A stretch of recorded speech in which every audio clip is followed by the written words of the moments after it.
Hello and welcome back to the Movie Pope podcast. And today we are going to be taking a look at the movie Misery, directed by Rob Reiner as part of our tribute series. And it's basically our way of looking at the works of a great director and commemorating his life, and just celebrating the joy that he brought to all audiences. So we did a review of This Is Spinal Tap and When Harry Met Sally. You can check that out. That's already out there. But today I'm with director Art Arutyunyan, and we're going to be looking at Misery, which comes off as a bit of a surprise for me because I thought of all movies, like this would be one of the movies that he finds quite interesting to look at. But before we dive in, remember to like, comment, subscribe, and as always, thanks for tuning in. Art, how are you doing today? Doing great, thank you. Beautiful day in LA. I can't say the same about where I am right now. Yeah, I mean, at the time we're recording this, we are like smack dab in the middle of a snowstorm. So, I'm right now. I'm very envious of where you are at the yeah, moment. I imagine. Yeah, But today I wanted to take a look at Misery because like I said in the intro, we're celebrating the life of Rob Reiner, and when we heard about his passing, it came as a bit of a shock because as we're looking over his life, you come to realize that he wasn't just focusing on one genre, right? Because you figure he's the son of Carl Reiner, who's a legendary comedian in his own right. He played he played Mike Stivich in All in the Family. You figured he would kind of go in for the comedic films, and This Is Spinal Tap is a clear sign of his prowess as a comedian or being familiar with the comedic genre. But when you look at something like Misery, it is totally, well, I guess depending on how your mind is, it's completely devoid of comedy for the most part. So what is it about this movie, Art, that made you think I want to take a look at this because I feel it kind of represents who Rob Reiner is as a director and as a filmmaker? Because doing horror is both a very easy task, but at the same time, it's a very difficult task, right? Because, Mhm. on the one hand, if you do horror, I guess, the wrong way, and I'm saying that in air quotes because it's kind of a gray area, but if you do it the wrong way, you're pretty much just relying on jump scares, special effects, and Mhm. a monster who kind of just pops out of nowhere and kills everybody. But if you do it the right way, it messes with your head. It's very psychological, and it can make you kind of cringe as you're watching it. So, what was it about Misery that made you think, yeah, I think this is a good way to celebrate, Rob Reiner's career and his skills as a filmmaker? Yeah. I think Misery is a film that proves his diverse skills. As you were saying, he goes from comedy to drama to Misery, which is considered horror by many. But a horror that's very grounded and based. It's a character-driven horror, right? The scares come from this character Annie Wilkes, played by Kathy Bates, and what she stands for, what she believes in, and how she approaches, how she develops her obsession. That's terrifying because you believe that this could really happen. You Mhm. know. And it's interesting too because it's an adaptation of a Stephen King novel as Hmm. well, Right. which was published in '87. But and to your point, Art, I mean, what's fascinating too is the fact that it's very subtle, right? Because because this movie was made in the '90s, so this is like smack dab in the middle of the slasher horror genre, right? And Hmm. slasher horror was very much standard fare when you thought of horror films, right? So Hmm. I think Friday the 13th, Nightmare on Elm Street, Halloween, whatever, right? When Yeah. you said horror, you pretty much thought of the guy in the mask going around knifing people. Yeah. What Rob Reiner does is he kind of divorces the fantastical element of horror and kind of brings it back down to your point to a level where people can believe, yeah, there is something that's very possible about that. And I would even say there's real life presence because 10 years earlier, John Lennon was shot by Mark David Chapman, right? Mm. John Lennon's just going about doing his ordinary business in New York one day.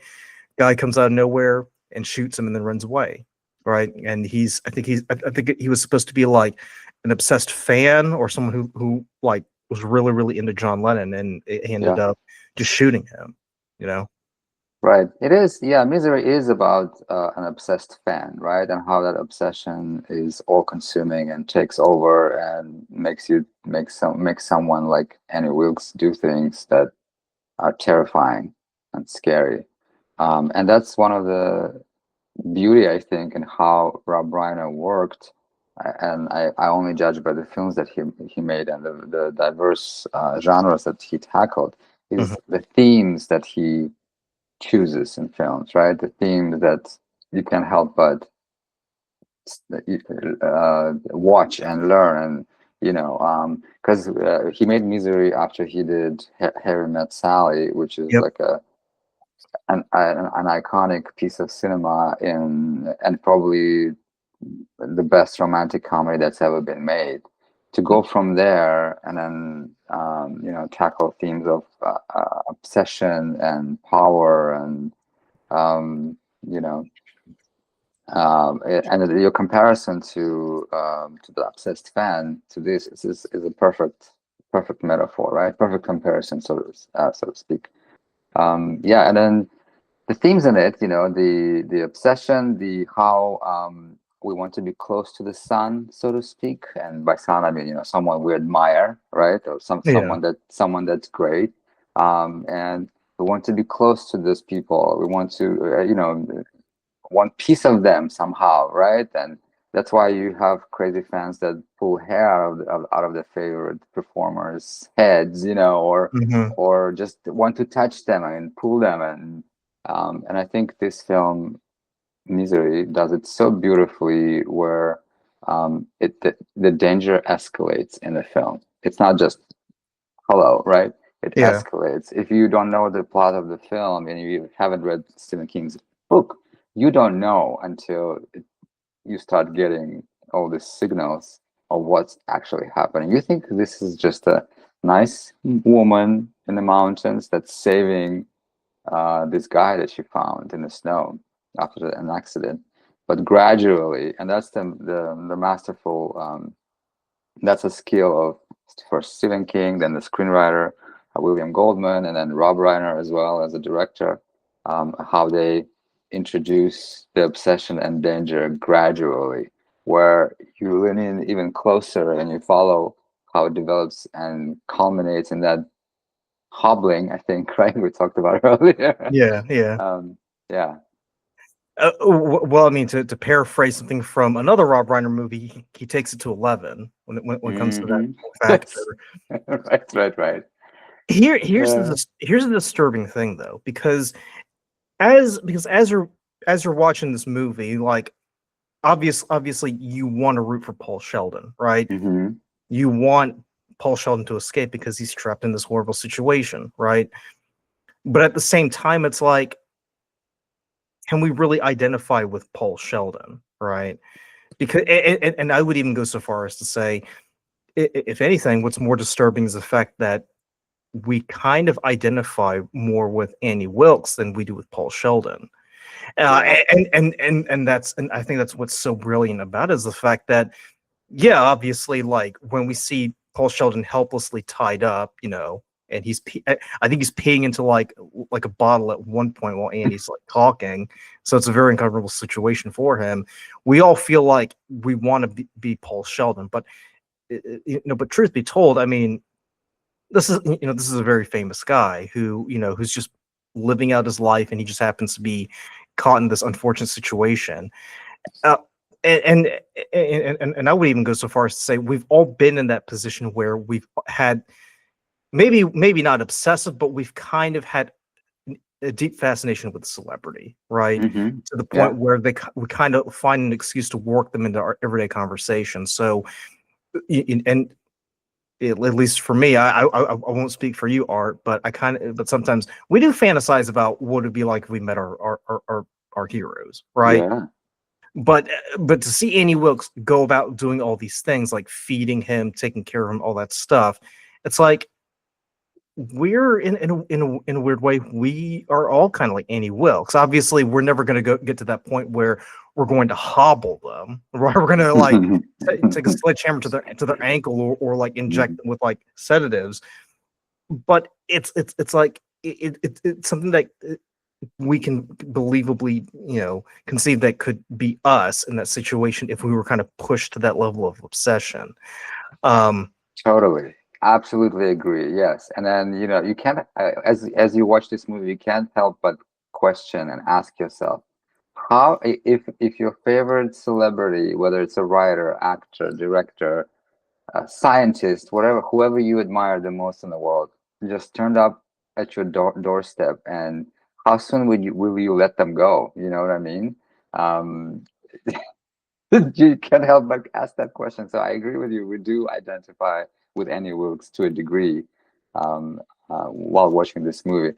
And the brilliance of Stephen King, who wrote the book, is that he took it to extremes, right? Mhm. But while still kept it grounded, and you believe that that could happen, that kind of person exists among Yeah. us. There are people that walk among us who have a potential to develop that kind of obsession with someone they admire, where they just don't want to let them go. They want to keep them. And Yeah. what's disturbing too is like midway in the film, Annie produces a gun, right? Hmm. And you're just sitting there like, there's a reason why she's got the gun. Yeah, she's crazy, but she's got something working in her head too. And after she kills, Buster, in the basement, she kind of like Hmm. says, the Lord told me that, we were destined to be together. And Paul's like, oh shit, like you Hmm. better not do what I think you're gonna do, lady. Yeah. Yeah, and religion, yes, and the religion is one of the themes here, right? Because the minute we meet her, we see the cross. It's on her, around her neck, and it's always out, so it's visible. Mhm. And then the way she criticizes his book that has a lot of cuss words, and the way she talks, her language, her lingo, the adjectives she uses, you kind of recognize that character that kind of took religion too far. you know yeah, it's very interesting. And I've noticed that Stephen King uses that, versions of that stereotype in his books, throughout his books as well. Yeah, yeah. Yeah. So I want to go ahead and get started here. So, so even if you've never seen the movie or read the book, we're familiar with with that theme of the guy being tied up in his bed, and the lady is like kind of lording it over him. So the late great James Caan plays the writer, Paul Sheldon, who has decided after was it 8 novels of writing about Misery Chastain, he's decided, I'm going to kill her off. I'm done. I can't do this anymore. I actually want to write serious material, right? Hmm. Um, and in a way, you can sort of understand where he's coming from, because how many times have we been obsessed over a show, again with that theme of obsession? How many times have we watched a TV show or a franchise and we thought, I can't wait to see what we get next after that, right? Good Hmm. example is the Marvel Cinematic Universe, right? For like almost 20 years, Robert Downey Jr. was at the center because he played Iron Man, and Hmm. after a period of time, he was like, you know what, I'm done. I'm gonna hang up my laurels. I've done all I could with playing Tony Stark. I'm out. So you can understand where he's coming from. So Paul Sheldon's like, yeah, I'm done with writing Misery. I want to move on to other things. This can't be the only thing that defines my life. And I love the fact that his literary agent is played by Laura Bacall, the Yeah, great Laura Bacall. And I'm like, legendary. Yes. and like as I'm watching, I'm like, oh yeah, like I just love the fact that Rob Reiner is able to like bring in like these great legends to like play in these films. Hmm. So what's great is that so it starts off, obviously Paul Sheldon, he's at this resort, he finishes writing the manuscript, and he decides, I'm going to go ahead and drive to New York. I've had my Dom Perignon, I've had my one cigarette to celebrate everything, I'm out. And I would say, like, as he's driving, he makes the dumbest mistake ever, where he drives into a snowstorm and his car flips and he crashes down the embankment, and then Annie Wilkes shows up and she saves him, right? Yes. But it's such a but I was gonna say, like, it's such a beautiful shot. Like, I know Hmm. it's shot in Nevada, but it's supposed to represent Colorado. But my God, the scenery is just so beautiful. Like, even if it wasn't snowing outside, I would still think this is such a wonderful shot, because you have the wide shots of the landscape. You've got the close-up shots of him just driving, and from the from the get-go, you're not seeing anything out of the ordinary, right? Yeah, there's like a few flurries and all that stuff, but he's just like enjoying himself, and then and then all of a sudden it just happens, like he just flips, right? Like the car just flips, it crashes down. Like there's nothing about it that kind of indicates that something's going to happen until it just happens right there, you know? Right, right, right. And I'm glad you're bringing up the scenery and the shots that are in the film that, kind of paint the world, right? We enter the world. We know it's going to be cold. We know we're going to see a lot of snow, and we do. They give it to us periodically, especially in the opening of the film, as you said. We do see how everything's snowed in. The roads are snowed in. So you believe that these two characters, when they're stuck together, there's nowhere to go, Hmm. even though gradually she starts lying to him, right? We do believe, we do feel like we're in that house with them. And the pig. Oh yeah, the Yeah. pig Misery. Yeah, yeah. So I want to ask you this. So as we're introduced to Annie Wilkes, right? Brilliantly played by Kathy Bates, right? I mean, she does this very, very charitable thing. She rescues Paul from the car, and she used to be a former nurse, so she knows how to like patch him up. But even then, did you kind of get a sense that something was off, or were you kind of not at all that disturbed until later on in the movie? Yeah, I didn't read the book when I first watched the film. I haven't read that book by then. Yeah, neither have I. Yeah. So yeah, I thought, well, she's just a nice lady who saw someone skid off the road, and she helped him up, and she's gonna help him. But as I watched the movie for like 20th time today, this morning, one thing that stuck to me, the way the way Annie Wilkes is introduced to us is off screen, her voice echoes, "I am your number one fan," but it's like it has that menacing, echoing sound to It's it. very hallucinatory. Yeah. Yeah, yeah. And then she comes into focus. Then we see who she is. So it's kind of like foreshadowing that she's gonna be looming. She's gonna be this character that's looming and comes with danger, right? She has this weapon behind her back, so to speak, when she's introduced. So, how did you feel about the power dynamic too? Because for the most Mm, part, she dominates hmm. in the movie, right? And I would even say too. I mean, she's a pretty stout lady, right? She's not like this.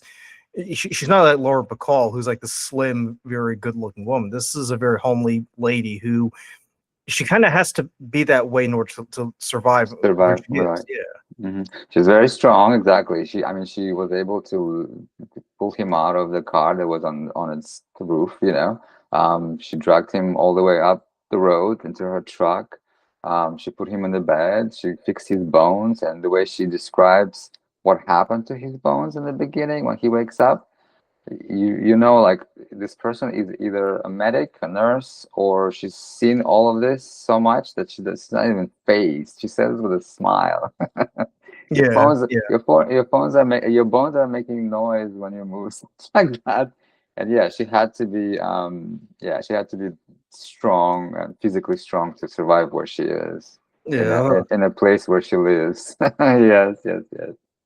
Like even now I'm thinking about it, I'm just like, no, I don't want to think about it. But another thing too is the fact that even when she's taking care of him, even when she's doing all these things, you kind of have to wonder, like just how isolated are they? Because Mhm. later on Buster mentions like she lives out, what was it called, Wilkes Farm or something like that, so Mhm. it's pretty isolated. Yeah. um and there's also the fact too that there really is no way in and out of town apart from her driving her truck to kind of get there. Mhm. um but but when she's telling him, she's like, "Yeah, I spoke to your agent and let him know what's going on here." I'm like, how exactly would you know who his agent is? Hmm. Because because unless she actually like rummaged through his like little knapsack and just found out the number, I'm kind of curious as to how she would do that. So when she mentions that she reached out to several of his associates, it kind of an alarm went off in my head. I'm thinking, okay, like I'm starting to wonder how exactly she would have gotten that information. Like if she, assuming she did do everything that she said that she did to begin with. Yeah, yeah. So I kind of traced that line as well. In the beginning, when she lies to him that the roads are closed, it's Yeah, kind of like, oh, she tries to sound authentic, right, in the beginning, but gradually she just gives him a lie and she doesn't care, and then it just escalates gradually, where she just uh, straight up just tells him a lie, and she doesn't even care what he thinks at that point. So it escalates, and I think that's why it makes it believable that first of all, he would believe her. He did believe her in the beginning when she said, the roads are all closed. There's no phone lines. There's no nothing, and yeah, you almost like that could be true. But like you said, when she says she called her agent, I don't know. You're yeah. starting, yeah, And I feel like at that particular point she kind of plays her hand really hmm, because the hospital. Okay, yeah, I could sort of understand because if she used to work at the local hospital over there, she'd probably have their contact info. But when she starts rattling off she reached out to like his agent. It's like, mm, I don't know how many people would readily have that information available. Like, right? right. So like if a celebrity showed up at at my place and I had to take care of them, I probably would not have any way of knowing who their agent is, nor would Right. I be able to reach out to them and let them Exactly. know, right? Yes, And yes, yes. and what's interesting too is the fact that is that his agent actually reaches out to the sheriff Buster, and I love Buster so much because he's Hmm. like he's like this old cowboy kind of figure, right? He's kind of molded in the same way you would expect Paul Newman or Robert Redford, right? This old tough son of a gun who's seen and done it all, right? Small town sheriff. But what I love about Buster is the fact that he's got this like dry wit sense of humor, and he even tells Hmm. his wife at one point, it's that sarcasm that puts the spice in our marriage, right? Hmm. And his Yeah. wife is the deputy, and like as they're driving, she kind of like reaches over and like puts her hand on His his horny wife. Yes, yes, yes. And he basically says, right now we're at work, so you're not my wife, you're my deputy. yeah, exactly. And she Well, says she'd rather be undercovers with the sheriff. It's I and I hilarious. and I love that line too because I'm Yeah. like, because you can't help but think Rob Reiner just can't help but inject a little humor into that, right? Yeah. Because when Harry Met Sally, it is a rom com, right? I mean, there are Hmm. serious moments, but it is a rom com, and Yeah. so and you even look at movies like The Princess Bride or Spinal Tap. I mean, they have a lot of comedic bits in here, Yes. whereas in this movie Misery there really isn't anything you should be laughing about, but that little exchange right there, it just had me laughing because I'm like, I'm Yeah. like, this is like one dirty deputy right there. Right, right. And no surprise, because Stephen King is known for writing these dark, gritty horror thriller books, but they're loaded with these characters. Just they're just so funny by nature, and the way they speak and their dynamics are just funny. But they live within the universe that's dark, Hmm. and yeah, and I could see how Rob Reiner decided to keep that comedic element in there, because And yeah, and if you think about it too, I think Rob Reiner kind of does it perfectly as well, yeah, um, because great balance for sure. because it's something you wouldn't expect really, Hmm. but but yeah, the agent calls Buster and says, "Hey, I don't know what happened to Paul Sheldon. Can you look into it?" and and you have this parallel story happening in conjunction with the main story where Buster is just following the clues, right? Hmm. and and I love the fact that he that he just goes about town just talking to people and and he's just asking people, and he slowly begins to put two and two together, right? Because you remember when he shows up at the station, he just shows up with like a bag full of those books, right? Mm-hmm. And I'm just thinking, I'm like, okay, so how are these books going to help you figure out what happened to Paul Sheldon? Because for the most part, if you see if you see a car lying at the bottom of an embankment, right, and it's covered in snow, reasonably you would say, yeah, like he probably didn't make it, or if he did make it, he probably didn't get that far and kind of, expired, and the animals got to him. Mm-hmm. So what are your thoughts about Buster and the way he kind of like goes about with his investigation to figure out what happened to Paul Sheldon? Well, first of all, it tells us that he's experienced. He's done this before. Yes, he's in a small town where nothing ever happens, but he has that in his blood. He has to know everything about this person so he could figure out what might have happened. So maybe that's why he's buying all these books, because he wants to probably find out. He believes he might find answers in the books somehow. Um, and buying those books kind of led him to Annie Wilkes' doorstep, right? Who's the biggest fan? Who read all these books? And then um, he had to learn everything about Paul Sheldon as well. That every time he finishes the book, he lights up a cigarette, which he never smokes. He only smokes when he finishes a book.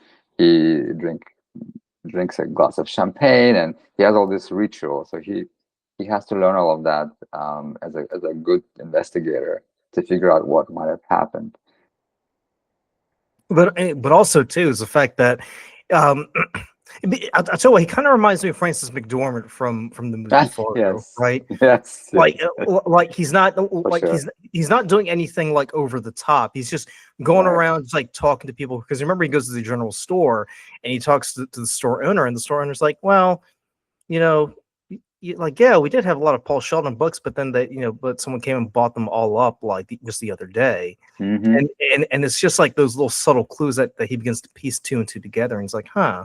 So because it's possible that someone actually rescued Paul Sheldon from his car, like he didn't break out of it, right? Because Mm-hmm. because when he takes a look at the car, right, he notices that it was kind of forced open from the outside in. Mm-hmm. Yes. So that kind of Yeah. like gets him started on that. Um, and then and I think it's when he's going over the case files about Annie Wilkes, he kind of reads that one newspaper clipping, and he notices like she's basically quoting from one of the books, right? And then Yes. he's like, I gotcha. Right. Right. Right. Yeah. And how obsessed she is with those books. Absolutely. Yeah. So And would then you go? the investigation is fairly simple, right? The way they show it to us in the film, it's fairly simple.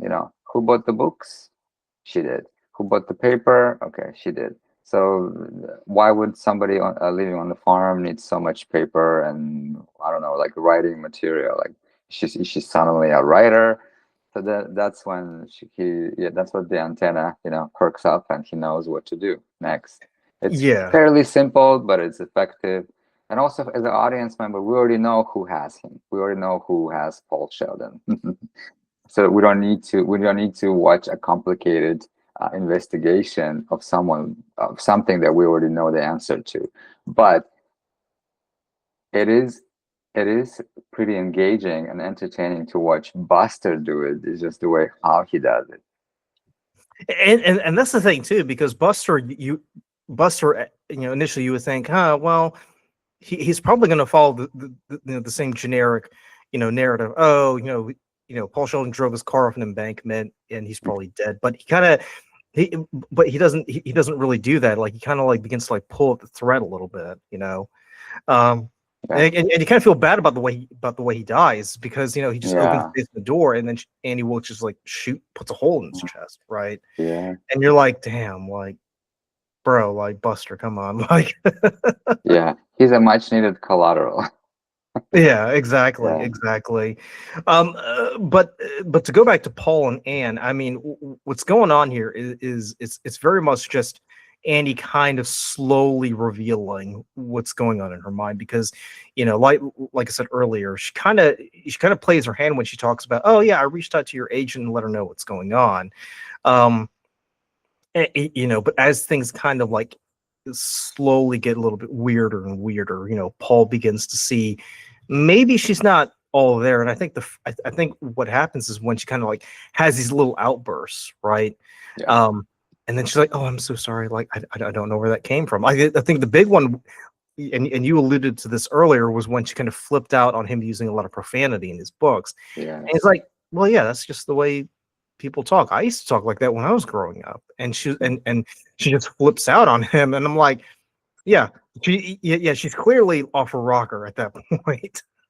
Yes, yes, yes. She one minute she tells him she loves him, next minute she's yelling at him and all in his face. So clearly, there's some sort of mental disaster going on inside of her, right? She Yeah. she can flip like that, and it makes me think like maybe that's what happened with the when she worked at the hospital. When he finds all those articles about her, when Mhm. Paul finds all those articles about her that at the hospital where she worked as a nurse, all the newborns were dying. Maybe that was also a result of that just momentary switch into this aggression, and then she does something, and then she regrets it a second later. Yeah. And I agree with you. It kind of was introduced piece by piece to us until she completely goes off the rails. Well, another thing that I was going to mention too, and I want to get your thoughts on this as well, because you remember, like, when she's talking about how much the books mean to her, and she was talking about Yeah. her husband, right? Mm-hmm. And she's like, when you get divorced, you're kind of at your low point, and these books help me get through it. And Paul Sheldon's like, oh, okay, cool, that's great. I'm glad to hear that. Mm-hmm. And then you find out later that her husband kind of met an unfortunate end, right? As he's Mm-hmm. going through the clippings. You're Right. I'm kind of wondering if maybe Annie didn't kind of, to your point, kind of just like have that moment where she flipped out and she was like, I'm just going to take you out because this ain't working for me. Mm-hmm. Yeah. I wanted that too. Maybe that's exactly what happened. We don't necessarily get answers for it, but we get a hint on that's probably a possibility. Yeah. Because how Well, she switches really fast from going to this fan of his who just idolizes him and worships the earth he walks on, to be a second later being yelling at him and criticizing his book and telling him that he's this dirty bird that ruined the book. yeah, and she even goes so far as to like make him burn the manuscript, and she's like, "You're gonna Hmm. write a new one." I'm like, I don't think that's how it really works with writers, right? Because Yeah. you've written on your end, I've written on my end. It doesn't happen like that. Like you kind of Yep. have to. It's a process where you kind of like you have to like build yourself up to that point where you begin to like take bits and pieces from here and there, and then you piece them together, right? Hmm. So Yeah. you're kind of wondering like just how unhinged she is, to the point where she's like, yeah, you're gonna write a new one and you're gonna do it right here or else. And he's like, Right. that's not really how it works, lady. Yeah, but I like the reason. I like the reason of why she's asking him to rewrite the manuscript, right? Mhm. Because she didn't see that there was a logical transition from Misery being dead in a manuscript, and then in the last book, and now she just out of nowhere is alive. So she kind of stood up for all the readers out there that would be reading it, the fans out there who just won't believe that transition from one book to another.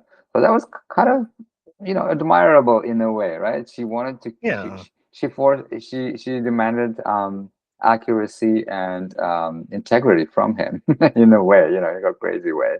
But at the same time, it's like, if you've taken that character, as far as you can go, like where else can you go? Right, So right. so at the same time, it's like, yes, it's great that you love these books, and these books have had a huge impact on your life.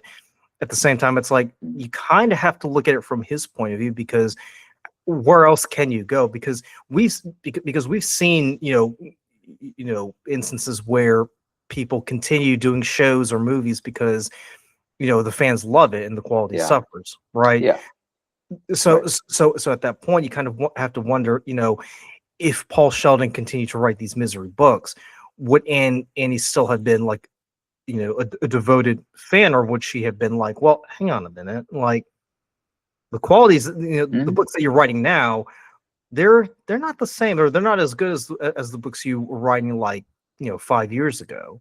Yeah, You and know, that's why I like I like that moment where she explains to him why she thinks he has to rewrite it. He must rewrite it out of respect for fans of his, like, herself. I like that moment. It's very interesting, and also, that gives me also a signal that he kind of decided to sell out a little bit with these books, right? Because we know that he never wanted to write this type of books. He wanted to be more of a serious writer, right? And then somehow the books took off, and then just kept writing them because they were successful, and he wanted to make the money. And even he even says to his agent that, all you want to do is make some money out of my writing and stuff like that. So it's a very good moment in the film, and I think that's one of those moments that makes her believable. Like, she's not just this thing; she's a lot of different things. She's also a fan who understands her idol, the writer. She understands the story. She probably knows those books better than he does himself. Because at yeah. some point, she even brings up details and quotes from the film, from the books to him, and he kind of looks like her, like, "Wow, you know all of this stuff from my books," and she demands the respect. Yeah, and it goes back to what I was saying earlier about how, in a weird way, we can identify with Annie because Yeah. we all been at that point. Mhm. But I was gonna say, like, to Paul's point, maybe he should have quoted William Shatner and just told Annie, "Hey, get a life," you know. And I was thinking about that too because I remember hearing a story about how William Shatner was at a convention many, many years ago, and a fan was just obsessively telling him about, well, in this episode, why didn't Captain Kirk do this or that? And Mm. Shatner's just like, dude, it's just a show, man. Just get over Hmm. it. Right, right, right, right, right. Yeah, yeah. I kind of want to also go back a little bit briefly, Yeah, because you mentioned the power dynamic between those two characters. I think that's kind of like the one of the main pillars of this film, and why it works is that, um, he has this power over her by creating these books. So he automatically comes with upper hand to the situation, right? mhm, Like, mentally, she admires him. She tells him that, his mind, he has this brilliant mind, that she would never be able to live up to that, and she just showers him with all these compliments. And that's how she sees him on one hand, yeah. but physically, she has control over him. He literally is in her bed at some point, tied up, and then she takes care of his legs and gives him pills. So it's very interesting how the dynamic goes back and forth, and even up to the last moment. There are some moments where he takes control again, but then she takes it back. So it's always kind of like ebbs and flows between them. It's never one way or another. Yep. And I think if people, when they watch a movie, they pay attention to the switch of the power, who has the power at this moment. And I think that's why the movie is so engaging, and the direction by Rob Reiner is so brilliant. Is that we follow all of those waves. Now he's in control. Now she's in control, but then she takes it back. But everything has a reason, and every switch of the power dynamic between them has a reason. Well, that's the thing too, because Paul Sheldon, you could even say he kind of has that hold over women because Yeah. when you look at the Misery novels, it's kind of like those novels you used to see way back in the day, like where Hmm. it was like the shirtless guy and he's got the flowing hair, and only women will Hmm. read it because frankly, between you and I, they're trashy novels, right? But And that's how he sees them himself. I think yeah, on a level. Yeah, yeah. yeah, so so to go off that point, it's based, if Paul Sheldon has like a psychological hold over not only Annie but women, Annie can Hmm. kind of dominate over him physically because he is in a helpless state. Like he's not exactly in the best shape to go anywhere. And I think they even said he's been there for over a month at least, which is pretty wild when you think about it. Yeah. But another thing that I was going to mention too, because you remember in When Harry Met Sally, the big question is, can men and women, be friends and not have Hmm. sex, right? So there's like Right. so there's a power dynamic between Harry and Sally where they're trying to like prove one is right and the other's wrong, because Harry's like, yeah, it's impossible because if you're a good looking woman, we're going to have sex. It's inevitable. And Sally's like, Mm-hmm. no, like it is possible for two good looking people to have a very good relationship, and Mm. sex doesn't have to get in the way, you know. Whereas here it kind of follows the same dynamic between men and women, but it's not Yeah. it's not so much, romantically related. It's more of like who is able to dominate, Mm. over the Right. other, right? Right. That's an interesting comparison between the two movies. Yeah, absolutely. And I think that's where good films live, right? They live in those power dynamics and contrasting beliefs, right? When Harry met Sally, those women, the way women think about romance and friendships and men think about romance and friendships are colliding in that film. Whereas, and in Misery, it's, the power dynamic between the idol, the creator, and the fan who's obsessed, and that obsession becomes a weapon in a way.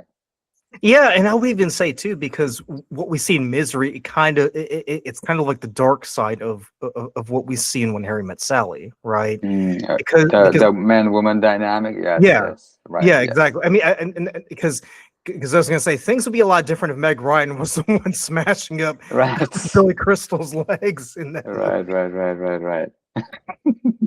Well, that leads me to Kathy Bates and that perfect casting and how Mhm. that particular role, she did something incredible with it, where it's this obsession-ridden woman, but also very grounded, very very believable, and it's kudos. It's a credit to her acting and how she approached the role, and it made her believable, made her a real rounded person that has all these sides to her and not just one-sided villain. And as a result, she created a very iconic horror character, right? Like how it's all there's Halloween costumes all the time, and if you say Annie Wilkes, people know who it is. Yeah. It, and yeah. Well, another thing I wanted to add to that too is the fact that Annie Wilkes, she's a very average looking person, right? She's Mm, someone that you could believably, meet at a grocery store, something like that, because yeah, for the most part, we're all just average looking people. Whereas, yeah, James Caan is this very good looking guy. right. Um, I mean, he looks like someone you could put in a movie or a TV show. Like Hmm. he has that look. So it's that aspiration of to what you said earlier. It's that aspiration of wanting to be close to these people, to be Yeah. to not only get to know them, but to kind of be in the in crowd, right? Hmm. Because how often have we fantasized about, I want to be friends with, you know take your celebrity, and just say, Right, like, if I was with them, like, we would have great conversations and she would like me right. because I have a great witty personality. Because when you Yeah, look at a movie like When Harry Met Sally, I mean, they're both pretty good looking people, right? Meg yeah. Ryan and Billy Crystal, like, they're very good looking. Whereas here, Charming. it, Yeah. yeah, Hmm. whereas here it's more one sided. Hmm. James Caan is he's got the movie star good looks. He's got everything. He's got the life, and he's living Yeah. up in New York, and he's just he's just flying it with all the big names. Whereas Annie Wilkes is like this average, stout, I guess former nurse who is just out in the boonies, and she's like, if only if only I could, you know, talk to Paul Sheldon, what would I tell him? And I think he even, Mm. I think he even finds that little, it's like either like a mantelpiece or like a little altar with like all the books and his picture in the middle. Mm, Remember? yes, yes, yes, yes. Yeah, I mean that's. I agree with you. Yeah, James Caan is this, especially in this film. To me, he's like this combination of this attractive, masculine presence, but also on the other hand, you can see a sensitive artist, and he kind of walks the line between the two in this film. Mm. You believe that he could be a writer who writes a series of books about with a woman as a lead, right? So he's sensitive like that. He's an artist. And Kathy Bates, man, that the minute you see her with her drop dress and that little cross and that hair, and you're just like, oh, okay, this woman lives on the farm. She has nowhere to go, really. She has no one to impress.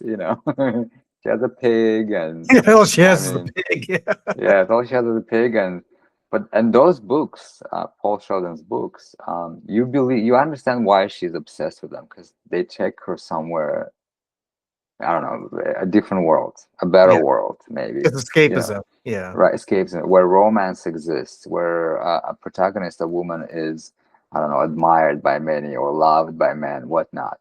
Something that she probably aspires to be, and then she lives vicariously through those books. You believe Well, it, yeah. well, you mentioned the power dynamic earlier, and this is something I wanted to ask you. So, I'm even glad you mentioned, that he's a sensitive artist because Mm-hmm. because even though he is a man, right? He really doesn't do manly things, right? He's Yeah. writing. He lives in New York. He kind of, Yeah. he smokes. I guess that's a manly thing, but he's not really. He doesn't really come off as like this masculine figure up until the end, where he finally decides, "I'm going to put you in your place. I'm going to, basically fight with you." Mm-hmm. So he kind of takes on the submissive, like feminine role, whereas Annie Mm-hmm. Wilkes, she if it wasn't for the dress and the hair, she kind of has like this masculine macho vibe Yeah. about her. You know, Yeah. And and it's you it mentioned this too because we can see in the shot where she actually physically picks him up and carries mhm. him up the hill, which is not a very easy thing to do, right? Yeah. Even for another guy that's much stronger that looks much stronger than her, it's not an easy thing to do to carry a grown man up the hill. Yeah, because even the Yeah. sheriff has a hard time kind of like getting up and down that embankment too. Mm. Yeah. And all that plays into their power dynamic, right? That the actress had to look a certain way so she would look believable. If she was dainty and kind of like dainty, pretty looking, let's say Meg Ryan, it's just hard to believe that she would do all those things. Yeah. And that kind of leads me to what we see in the as we get closer to the end, where she begins to behave in a more disturbing manner because Mm. first of all she begins to act a little bit more passive aggressive because you remember the scene where he's like, well, you can't use this type of paper because it smudges, and she's like, oh, well, what else do you want as well? And he's like, Mm. just need like a different type of paper, it's all good. And it kind of love the fact that he's just like calm throughout the situation, right? But Yeah. Yeah. he begins to get a feel for who she is, and he's starting to play on it, right? Yeah. And he's like sneaking all like these little pills and everything. He's hiding the knife and everything under his bed and all that stuff. But but as much as we want to say that Paul Sheldon is the victim here, and he kind of is to an extent, he's also fighting back. It kind of reminds me of Steve McQueen and Richard Attenborough in The Great Escape, right? They're like Mm. making nice with the guards, but they're like doing their things in the background to kind of like get ready for their big plan, right? Mm-hmm. Yeah. So what are your thoughts about the way that the way that Paul Sheldon's kind of slowly kind of buttering her up and kind of, I would even say he's kind of messing with her psychologically in a way, because a part of me feels like if someone brought me that kind of paper, it's not really a big deal, right? Because Right, right, right, right. Well, he's a writer. He's a highly creative person, and I would say good writers are also good psychologists and psychiatrists yeah, in a way. You know. So he's figuring out as the film progresses, and, he starts manipulating her a little bit, like with that paper, right? He knows her limitations. She might not know the difference between the two types of paper. Like, why would she know? A regular person would not know the difference, right? So he Hmm. could lie to her, and tell her that it's not the right paper. Go get me the right one, and it has to be right. It has to be just right. Yeah, I like that. I think it's what a good writer who studies and does research, and not good writers know a lot of things about a lot of different things. Well, apparently, I also know a lot about paper because, Yes. um, because Yeah.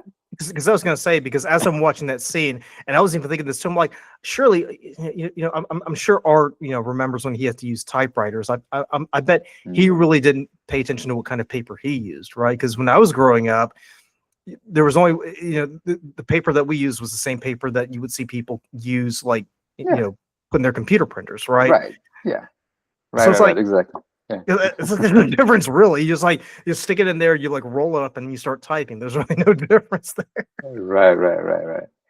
But but he knows her limitations, right? And for a second there, you're watching it and you're like, well, he's probably right. Maybe is there such paper that smudges more than the others? Maybe, I don't know. You're like, but I like how he starts manipulating her, Yeah, more towards the end, because he's a fighter, and I think that's why film keeps you at the edge of your seat, because it's never one thing. It always goes back and forth, right? yeah, It's like a ping pong of power between those two characters, yeah. and And, like, and you're on the yeah. edge of your seat. And you're like, well, when exactly is he gonna strike? When's that moment? Like you're just sitting Hmm. there, and you're like, because the movie is like an hour and 40 minutes. So it's like you're just wondering, like, when is it gonna happen? When is he Yeah. gonna do this?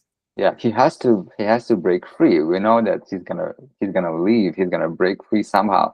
We're just waiting to see how it's gonna happen. And the way that happens, the culmination at the very end, the action sequence is so brilliant, very raw, very effective. And it just does everything that you're hoping for. It's very satisfying. It's, Yeah. don't want to sound like a bloodthirsty film lover, but it does everything that it needs to do, and you walk away like, that's exactly how this character needs to die, and that's exactly how this character needs to prevail and win. Well, I would even say even before that, because we kind of get like a false. I guess false start is like the best way to phrase it, because remember when they're having dinner and he like pours in all those sedatives, right? And you're thinking, Hmm. this is it, this is the moment, right? Yeah. And because because Rob Reiner is hinting at, like as we're building up to it, like he's like stashing like all the meds that she's giving him. He like I think at one point he like goes in the kitchen, takes a knife and hides it under the bed, and you're thinking, Hmm. this is it. This is the moment. This is where Yeah. it's all going to go down. And then it doesn't happen. You're like, It does. damn, like, Yeah. Yeah. Yeah. False victory. Yeah. yeah. Yeah. Yeah. Absolutely. And that's another thing too, because I think that's what's so brilliant is the fact that he's not going to give it to us outright, right? We're Mm. not going to get that final vindication like at that moment. Like it kind of has to build up to it. And I Yeah. and I thought, oh man, Rob Reiner, you are such a dirty bitch. Like you are just messing with us, man. Yeah, yeah, yeah. Well, he's a brilliant filmmaker. I mean, we should all aspire to be like that. That Hmm. knows how to structure film. Obviously, screenwriter as well, William Goldman. But they know how to structure a film to keep us, engaged. They know how to surprise us and give us those twists, and that false victory that you're talking about, towards the end. It's where we go from Act Two to Act Three in a way, and it keeps us more interested. And we're like, okay, so that failed. What else is gonna happen, right? And we are so rewarded by that that last action sequence in there. Well, I was gonna say too, because when Buster gets killed, I think that's the point where he realizes I have to do something, because if I don't, this I might end up like him. And so Yeah. when you see that fight at the end, because he like because remember, like before he like picks up the typewriter and he's like doing, I thought he was doing an exercise, but I think he's just like getting ready to Yeah. pounce. And Right, then he right, like right. hits her on the head and they have this fight. And for a moment I thought she's gonna overpower him, because his legs are still messed up, right? Hmm. And I think at one point she shoots him. Like, there's no way he's coming out on top. Yeah. So you're like, yeah, like Annie's just gonna like finally enact her plan and that's it. But to your point, he gets one over her. Um, and he grabs that little iron pig thing and he like smashes her in the head with it. Well, I'll take it a step back too, because remember when she hits her head on the typewriter, you're thinking, okay, like that's it. Like nobody survives that. Right. So that's like the second, I guess that's the second false victory that we get before we kind of get the third and final one. Yeah, we get a lot of twists towards the end. They're very close to each other. They're like packed. The third act is packed with all these twists. Oh, she's gonna die. Okay, now she's gonna die. Oh, now she's gonna overpower him, and then he just goes back and forth. And in the end, she dies by two her most favorite things. Right? She dies by a hand of a person that she admires the most, using the thing that symbolizes the thing that she admired the most, which is the pigs. And it's just so brilliant. And I was gonna say too, because when that happens, like again, as much as we want to root for Paul, at the same time, it's like it's like, man, like that's just a terrible way to go. And what's even messed up too is like near the end, like her face is covered in blood and she's just like screaming and everything. It kind of reminds me of Glenn Close. What was it? Was that movie? Yeah, Fatal Attraction. Remember at the end where she and Michael Douglas are fighting? That's what it reminded me of. Yes, because you think she's dead, but then she gets up for the last final. And they're just going at it, and I'm like, oh man, like it's so satisfying. And you kind of have to wonder too, because a guy like Paul Sheldon, who's very famous, right? Very famous writer, because back in the day, everybody knew who writers were, unlike today where nobody knows who writers are. It's so strange how the only person who notices that he's missing is his agent, right? And even then, like, I think this is where it's so brilliant, is the fact that they're isolated. Like, Paul Sheldon has to go to a little town in Colorado where nobody really knows who he is, right? So even though he's famous, he kind of like dips into some place that's obscure, like in a podunk town, and to just get away and get inspiration. And that kind of works against him, because at that moment where, because you remember that scene where he's looking out the window, he sees he sees Buster pulling up the drive in that car, right? And he's thinking, oh, like this is the moment where I'm finally rescued. You figured if he's like in a bigger town like New York or Atlanta or somewhere like that, he probably would have been rescued a lot sooner, right? Right. Yeah, the isolation of that small mountain town that's snowed in definitely is an element, for sure. Yeah. And I think Stephen King himself also goes away to write somewhere. I don't think he writes at home, from what I read. Yeah, and it kind of reminds me of The Shining too, because remember that was set resort as well.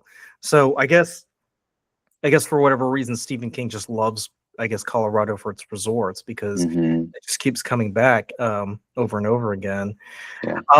So I want to go ahead and start wrapping things up here, because because Paul Sheldon, even though he's back in New York now, he's walking with a cane because of what happened to him. He tells his agent what happened, right? And she's like, you should definitely write about that. But he's like, yeah, no, I don't want to relive any of that stuff, man. and he's kind of matured in a way also, because to your point, what you said earlier, where he's like, I'm just writing these books because I want to make money. Now he's like, I don't want to make money off of what happened to me, right? I would rather just keep that buried. And he even sees the waitress, and for a moment he thinks it's Annie, and she's like, I'm your number one fan, and he's like, oh, that's so great. He even sees Annie Wilkes' face in that waitress. Yeah, that's he's gonna be haunted for the rest of his life by this experience and by Annie Wilkes. But how do you feel about that switch? Because when we start off the movie, he understands that he's writing these books because it's just a money-making machine, right? And he feels compelled to continue with it because, well, it puts my daughter through college. It pays for the house and everything like that. But now that he's broken free of misery, right? now he's now he wants to focus on more serious work, and you would think that he would write about that experience, but he doesn't. Like, Yeah. And I think it's a question that every creative person, whoever you are, writer, whatever, sculptor, whatnot, you reach a point in your life where you've experienced something that's profound, like what Paul Sheldon experiences with Annie Wilkes. He almost dies, right? mhm, You start with your priorities change, right? You realize you only have this much time on this earth, and would you rather keep making money with books that you don't really have passion anymore, or really focus on something that you're passionate about? And I think he even says something like, this has changed me forever, something like that towards the end to the agent. mhm. And he's still haunted by Annie Wilkes, but yeah, we know that he's not going to write another book like Yeah. that. He's going to write things that he wants to write about. Yeah. Yeah, exactly.